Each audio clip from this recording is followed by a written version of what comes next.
नो भुनक्तु सह वीर्यं करवावहै तेजस्विनावधीतमस्तु मा विद्विषावहै।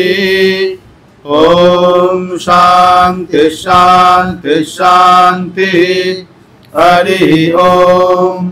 सहस्रशीर्षं देवं विश्वाक्षं विश्वशंभुवं विश्वं नारायणं देवमक्षरं परमं पदं विश्वतः परमानित्यं विश्वं नारायणं हरिं विश्वमेवेदं पुरुषस्त्वद्विश्वमुपजीवति पतिं विश्वस्यात्मेश्वरगं शाश्वतगं शिवमच्युतं नारायणं महाज्ञेयं विश्वात्मानं परायणं नारायण परो ज्योतिरात्मा नारायणः परः नारायण परं ब्रह्म तत्त्वं नारायणः परः नारायण परो ध्याता ध्यानं नारायणः परः यच्च किंचित् जगत् सर्वं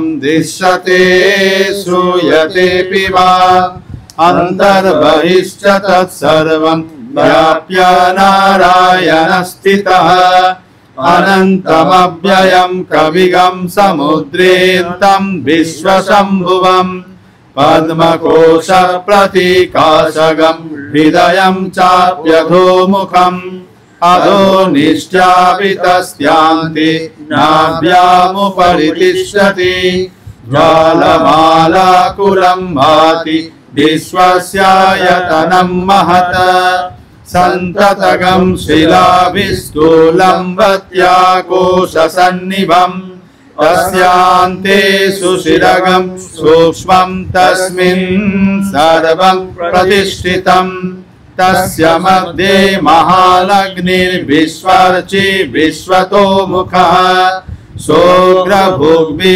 भजन्तिष्ठन्नाहारमजर कविः तिर्यगूर्ध्वं मदशायि रश्मयस्तस्य सन्तता सन्तापयति स्वं देहमापादतलमस्तकः तस्य मध्ये वह्निशिखा अणियोर्ध्वा व्यवस्थितः नीलतो यदमध्यस्यात् विद्युल्लेखे भभास्वरा नीवालकशुकवत्वद्वि पीताभास्वत्तनूपमा तस्याः शिखाया मध्ये परमात्मा व्यवस्थितः स ब्रह्म स शिवः स हरिश्चेन्द्र सोऽक्षरः परमस्वराट् हृदगं सत्यं परं ब्रह्म पुरुषं कृष्णपिङ्गलम् ऊर्ध्वरेतं विरूपाक्षं विश्वरूपाय वै नमो नमः। ॐ नारायणाय विद्महे वासुदेवाय धीमहि तन्नो विष्णु प्रचोदयात्।